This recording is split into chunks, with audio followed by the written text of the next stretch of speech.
Ito ang Presidential Broadcast Service Radyo Pilipinas. Radyo Publiko ng Bagong Pilipinas para sa Bagong Pilipino. Naghahatid ng mahahalagang balita at impormasyon na guugnay ng pamahalaan sa sambayanan. Tulay sa himpapawid ng serbisyo publiko. Radyo Pilipinas. Radyo Publiko. Ang boses ng Pangulo. Sa Iloilo, Radyo Pilipinas. 585 AM.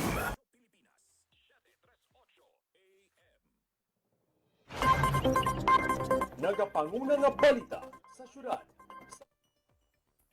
Isa sa Iloilo, kag kaingon nga mga probinsya. Mga pananawon sa likod sang mga balita. Inyo mabatian sa Radyo Pilipinas Iloilo News. Mga balita nga magasugata sa inyong nga aga. Ginbantayan, ginsunod, gintipon sang Radyo Pilipinas Iloilo News Team. Gikan sa hulot balitaan. Diretso sa inyong palamatian. Yarian! Radyo Pilipinas Iloilo News.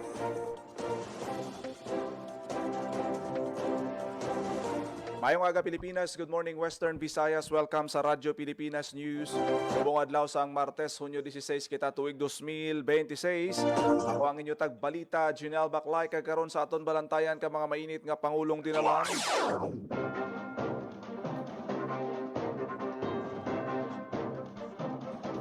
PRO6 Director Randolph Tuanyo ginpaandaman ng mga nagahimo sang bomb threat.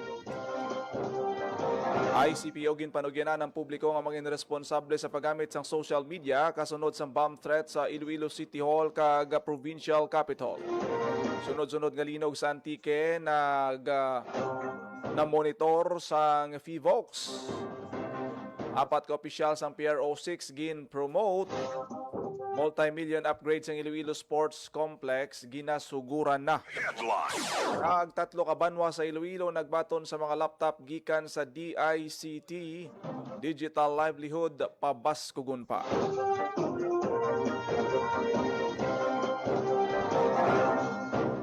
Oras sa Radyo Pilipinas, Philippine Standard Time, alas 8:07 sa aga kagkaroon sa detalye sa mga balita lokal. Radyo Pilipinas News. Dapat ma-identify kang makasuhan ng mga nagahimo sang bomb threat sa komunidad. Ini ang mabasgog nga pahayag ni PRO6 Director Randolph Tuanyo kasunod sa natabo nga bomb threat.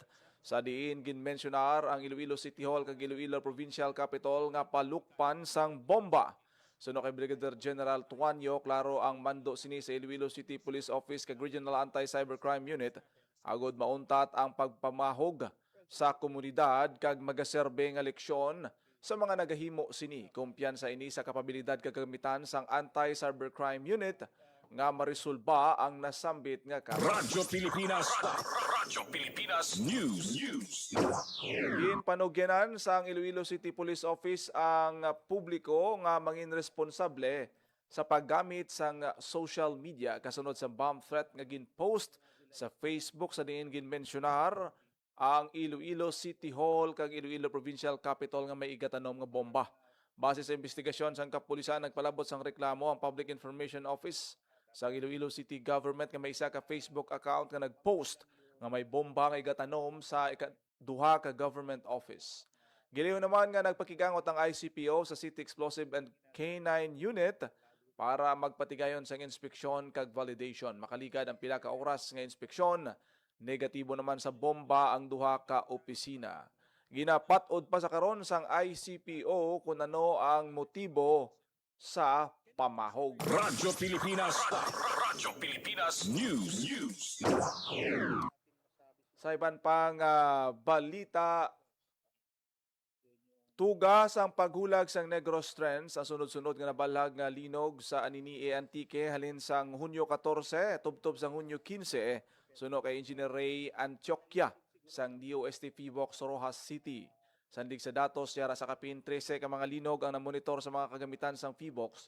Pinakabaskog ang magnitude 4.9 nga nabalag alas 11:34 sang gabi sang Hunyo 14, samtang may araman sa nabalag ang magnitude 4.2 kag magnitude 4.3 alas 9:06 sang gabi.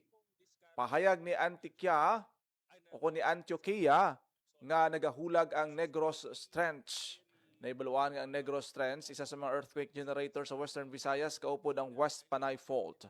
Siling sang PHIVOX Rojas City personnel, hindi magpanik o kung maalarma sa tion nga makabatyag sang paglinog, kundi dapat mangin alerto kag preparado. Radyo Pilipinas. Radyo Pilipinas News. Kin-promote sa mas mataas nga ranggo ang apat ka mga police commissioned officers sang Police Regional Office 6. Ang off-taking kag downing of ranks. Ginpangunaan ni PRO 6 Director Police Brigadier General Randolph Tuanyo, kaupod sa Napolcom 6 Director Benjamin Florentino, kag Attorney Michelle Benitez Yotoko, Acting Chief Technical Services Division Chief Regional Legal Service sang Napolcom 6. Ang mga na-promote, Amosanday Police Colonel Alexander Rosales, Police Lieutenant Colonel Henry Gaborno, Police Lieutenant Colonel Edwin Luces, kag Police Lieutenant Colonel Mona Gia Minyes. Ang seremonya isa ka pamatuod sang padayon nga pagpasanyog sang organisasyon, ginalauman sang PRO 6 sa mga bagong promote ang mas taas nga level sang pagserbisyo para sa mga pumuluyo sang Western Visayas. Radyo Pilipinas. Radyo Pilipinas News. Ginasugura na ang 23 million pesos nga pag-upgrade sang Iloilo Sports Complex bilang kabahin sang pagpatakom sang pasilidad para sa mga atleta kag iban pa nga nagagamit sang lugar. Lakip sa mga gina-develop ang atop sang tennis court, balor 9.3 million pesos, administration building balor 7.6 million pesos, pagpahamtang sang generator set balor 5 million pesos, track oval repair nga may pondo nga 1 million pesos kag indoor pool water tank nga nagabalor naman sang 700,000 pesos. Ginpahayag ni Iloilo Sports Development and Management Office Chief Dr. Maria Janeline Fundal nga ang ini nga mga proyekto nagapakita sang realisasyon sang mga handog. Radyo Pilipinas. Radyo Pilipinas News. Sa iban pang balita, nagbaton sa 25 ka mga laptop sa Banwa, Sambadyangan, Kabatuan, Kaganiwa, Iloilo, halin sa Project Activate sa Department of Information and Communication Technology. Sa nasambit nga numero 9 ka laptop ang nabaton sa Badyangan, tigwalo naman sa Ganiway, kag Kabatuan. Ang turnover ceremony ginpangunahan ni Undersecretary Leandro Angelo Aguirre sang nagdigad nga Hunyo 15 sa Iloilo Provincial Capital. Suno sa DICT, gamito ng mga laptop sa mga micro, small, and medium enterprise. Sa idalom sang programa, pabasugon pa ang digital skills sa mga komunidad, pinagi sa paghatag sang ICT equipment kag mga paghanas. Radyo Pilipinas. Radyo Pilipinas News.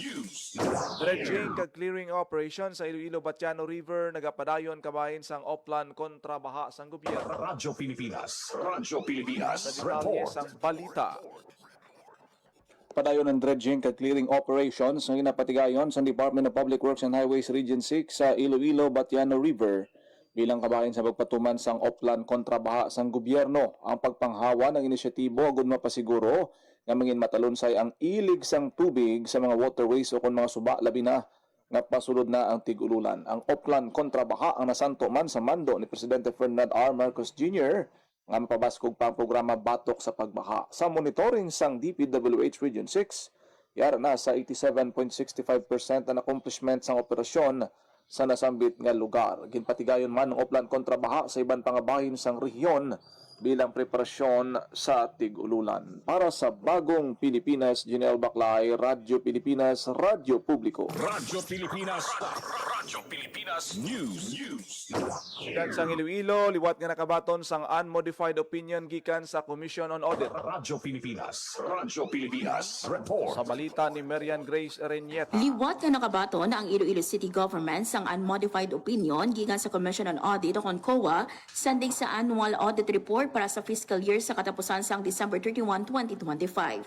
Gimpahayag ni COA 6 Regional Director Maria Gleda Lim nga ginhiwat ang audit na isuno sa internal standards of Supreme Audit Institutions. Tinutuyo sang audit nga mahibaluan ang level sa kasiguraduhan nga mahimo ibutang sa mga assertions sang Iloilo City Government na hanungod sa financial statements, matumod kung ginasunod ang mga lagi, mga pagsulundan kag regulasyon kag matumod ang mga oportunidad para sa pag-uswag kag mausisa ang implementasyon sa mga rekomendasyon sa pag-audit sa nagligad nga mga tinuig. Gimpahayag ni Mayor Raisa Treñas Chu nga ang unmodified opinion makabig nga makahulugan ilabi na sa iya unang nga tuig bilang alkalde kag nagapakita man sang whole of government efforts sa tanan nga departamento kag opisina kag personal sang City Hall nga nagapasiguro sang compliance kag accountability sa pag-usar sang pondo sang pumuluyo. Madumduman nga nagbaton man ang city government sa kapareho nga distinction sa final year ni Anay Iloilo City Mayor Jerry Treñas.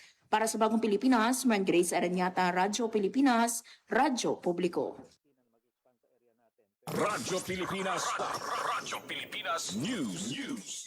Pasobra 3,000 ka mga public school students sa La Carlota nagbaton sang libre nga gamit pang eskwela. Radyo Pilipinas. Radyo Pilipinas. Sa balita ni JP Herbas. Nagbaton sang libre nga gamit pang eskwela ang 3,141 ka public school student sa La Carlota City, Negros Occidental. Target sa programa ang mga estudyante sa kindergarten, grade 5 ka grade 6 agud mapagalhagan ang gasto sa mga panimalay sa liwat na pagbukas ng klase. Ang pagpanagtag nagasakop sang 24 ka bultuan kag hinsuguran sang Hunyo 5 kag natapos naman sang Hulyo 11. Suno kay La Carlota City Mayor Julio Halandoni, ang mga school supplies ginpondohan para sa direkta nga benepisyo sa mga estudyante kag ila pamilya.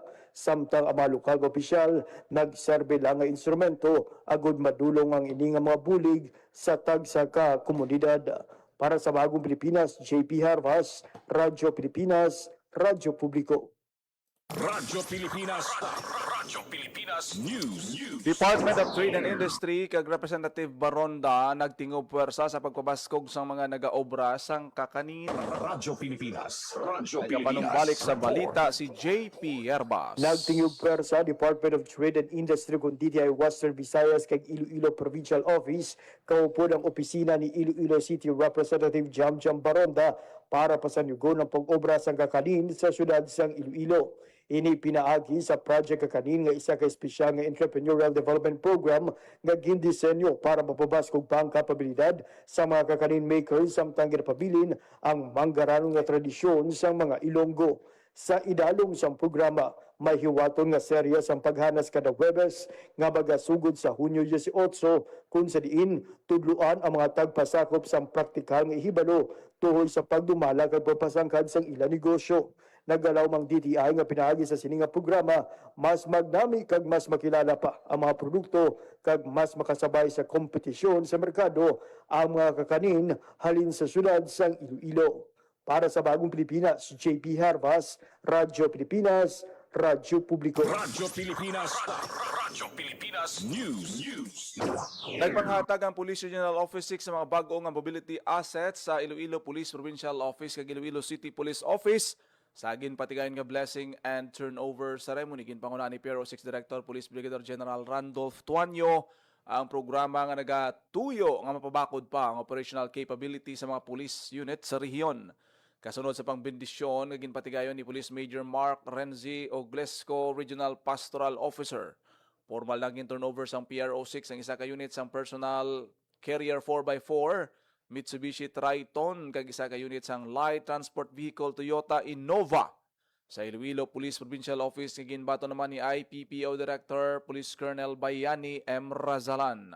Sa mga 3 ka unit naman sang 150cc light motorcycle XR dirt bike ang ginturnover man sa Iloilo City Police Office ang ginbato ni ICPO Director Police Colonel Wilbert Parilla. Ang pagpanagtag sang mobility assets kabahin sang padayon nga tikang sang PRO6 agud mapabakod ang police visibility, operational readiness kag mas madasig ang pagresponde sa mga kinanglanon sa komunidad agud mapabilin ang kalinong kag katawhayan sang bugos nga Western Radyo Visayas. Pilipinas. Radyo Pilipinas News. LGU maasing nagbaton sa 7.9 million pesos nga cheque gikan sa DOLE sa idalom sang Integrated Livelihood Program. Radyo Pilipinas. Radyo Pilipinas. Sa balita ni Marian Grace Reñeta. Nagbaton sang 7.9 million pesos nga livelihood assistance ang lokal nga panguluhan sang Maasin Iloilo gikan sa Department of Labor and Employment o DOLE Region 6. Tungaon ang livelihood cash incentive sa 5 ka asosasyon sa banwasang Maasin. Lakip sa recipients ang Maasin Bamboo Association para sa bamboo craft, furniture making kag trading project, Maasin Market Vendors Association para sa spices, condiments kag rice trading projects, kag ang Maasin Barangay Kagawad Committee on Agriculture Association para sa chicken egg laying project. Recipient man sang cash incentives ang Maasin Overseas Filipino Workers and Beneficiaries Association para sa rice kag feeds retailing project, kag ang katilingban sang pumuluyo nga nagaatipan sang watershed sang Maasin para sa bamboo woven production projects. Ang livelihood grant kabahin sang Dole Integrated Livelihood Program nga isa ka programa sang ahensya nga nagahatag sa marginalized, vulnerable kag displaced workers sang starter kits, raw materials o kung kagamitan para sa pag-umbisa o kung pag-expand sang community enterprises. Para sa Bagong Pilipinas, Maran Grace Aranyata, Radyo Pilipinas, Radyo Publiko. Radyo Pilipinas News. Nag-courtesy call si Police Regional Office 6 Director Police Brigadier General Randolph Tuanyo kay Miag-Ao Mayor Richard Garin. Naistoryahan sa duha ka opisyal ang padayon ng pagpabaskog sang koordinasyon sa tunga sang PNP kag local government unit agud matutukan pa ang peace and order initiatives, public safety programs kag iban pa nga programa para sa mas malinong kag mataway nga komunidad sa mga Miag-Ao non. Gintagaan nagtarupangod sa PRO6 nga sa mas masangkan nga koordinasyon sang kapulisan kag LGU mamentenaran seguridad sa bilog nga pungsod. Nagapati naman si Mayor Richard Garin nga kung may kalinong kag katawhay, ang isa ka lugar mas mangin matalon sa pagdulong sa mga programa kag proyekto para sa pumuluyo. Radyo Pilipinas News. LTO naghiwat sang libreng theoretical driving seminar sa Banwasang Ibahay, Aklan. Radyo Pilipinas. Sa detalye sang balita. Yara sa 179 ka mga aplikante sang driver's license na nakabenepisyo sa libreng theoretical driving seminar sang LTO Aklan District nga ginhiwat sa Banwasang Ibahay sa probinsya sang Aklan. Duha ka adlaw nga ginhana sa gintuluan sang mga lahi sa dalanon kag kampanya sa road safety ang mga luyag mag-apply sang driver's license para mangin responsable nga mga motorista kinpatigayon ng theoretical driving course sang Hunyo 11 tubtub 12 sa Ibahay Sports Center sa pangabayman sang LGU kag Ibahay PNP sa din madamo ang nabuligan sang paghanas. Paagi sini matudloan sang mga layi ang mga motorista nga nag-apply sang lisensya. Ang aktibidad ang kabahin man sang programa sang LTO sa pagpalabot sang serbisyo sa pagpabuno ni LTO 6 Director Attorney Jose Duspan II. Matapos ang seminar, ginatagan man sang TDC certificate ang mga aplikante nga isa sa mga requirement agad makakuha sang student driver's license. Para sa Bagong Pilipinas, Janelle Baclay, Radyo Pilipinas, Radyo Publiko. Radyo Pilipinas News. Hinihiwat ang solemn mass with sacred rite of presbyteral ordination sang 5 kabag-ong mga pari sa National Shrine of Nuestra Señora de la Candelaria, Haro Metropolitan Cathedral sang liligad nga Lunes, Hunyo 15 sa pagpangunan ni His Grace Most Reverend Medifil Billones, Arsobispo sang Haro. Lakip sa ginordinahan sa Reverend Father Dennis Abalorio, Reverend Father John Philip Gumban, Reverend Father Gerard Marcelino, Reverend Father Carl Arlie Pahangkoni, kag Reverend Father John Mark Sarasa. Kadungan sang ordination ng pag-assign sa mga bagong nga pari sa ila tagsa ka pastoral assignments. Si Reverend Father Gumban ginassign bilang Undersecretary to the Archbishop sa Archdiocese of Haro. Si Reverend Father Pahangkoni bilang Parochial Vicar sa St. Catherine of Alexandria Parish sa Leon. Si Reverend Father Sarasa bilang Parochial Vicar sa St. John the Baptist sa Igbaras. Reverend Father Marcelino bilang Parochial Vicar sa St. Nicholas of Tolentino Parish sa Cabatuan. Kag si Reverend Father Abalorio bilang Parochial Vicar sa St. James, the Greater Parish, Siyam Maasin. Radyo Pilipinas News. 158 ka kilos ang ube gikan sa Banwasang Kalinog nga produkto sang IP community nakakita sang institutional buyer sa bulig sang Department of Agriculture. Radyo Pilipinas. Balita ni JP Herbas. Tigayon nga nabakal sa institutional buyer nga Orchard Valley sa Banwasang Pavia ang 158 ka kilos ang ube gikan sa mga manguma sang Panay Bukidnon community sa Kalinog, Iloilo. Ini sa bulig sang market matching nga ginhiwat paagi sa kabuhayan at kaularan ng kababayan katutubo o Confolke program kag sa High Value Crops Development Program sang Department of Agriculture Western Visayas. Sunod sa DAWV, nagapamatuli ni nga kung may bastante nga access sa merkado kag husto nga oportunidad, nagabukas ang mas madamo nga posibilidad para sa dugang nga kita kag mas masanyog nga palabuyan para sa mga manguma. Gimpasiguro sa ahensya nga magapadayon ng ilang pagtungha nga magbulig sa pagbukas ang mas masangkad nga merkado para sa kada mangunguma. Para sa Bagong Pilipinas, JP Harvas, Radyo Pilipinas, Radyo Publiko. Radyo Pilipinas. Radyo Pilipinas News. Oras sa Radyo Pilipinas, Philippine Standard Time, alas 8:27 na sa aga. Radyo Pilipinas. Radyo Pilipinas. Kagin nyo nabatian ang detalye sa mga nagapangunang nga balita sa pagpangalagad sang Radyo Pilipinas News subong adlaw sa Martes, June 16, 2026. Sa dugang pangabalita kag impormasyon, please share, follow kag like lang sa aton nga Facebook page, Radyo Pilipinas Iloilo kag Radyo Pilipinas Community Group. Salamat gid sa mga nagaupod sa aton siniya nga programa pagi sa aton sini nga Facebook Live. Kita karon sa Iloilo Morning Program. Ako na gid lamang inyo alagad ang inyo tagbalita kada aga. Janelle Baclay. Mayong aga Pilipinas. God bless Iloilo. Ang inyong tulay sa himpapawid ng serbisyo publiko. Ang Presidential Broadcast Service, Radyo Pilipinas, Radyo Publiko. Radyo Pilipinas. Radyo Publiko. Kinilala ng pang-international at prestigyosong Asia Pacific Broadcasting Plus Awards 2025 para sa kategorya ng Government Streaming. Ito ay dahil sa epektibo nitong pagsasanib ng mga tradisyonal na media tulad ng telebisyon, radyo at print para masabayan ang mabilis na pag-inog ng mundo ng digital at social media tungo sa mas epektibong paghahatid ng mahahalaga at napapanahong mga impormasyon sa mamamayang Pilipino. Kinilala rin ang Radyo Pilipinas dahil sa patuloy na pag-akyat ng rating. Ngayon ay matatag sa pang-4 na pwesto sa Mega Manila ayon sa pinakahuling Nielsen Radio Audience Measurement Survey.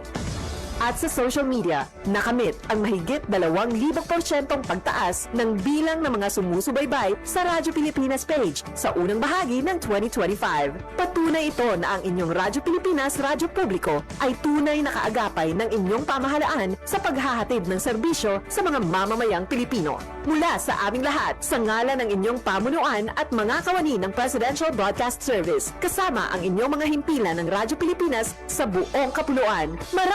Maraming salamat po sa inyong lahat, sa inyong pagtangkilik at pagkilala. Radyo Pilipinas. Radyo Publiko. Maging fuel efficient sa wastong pressure ng gulong at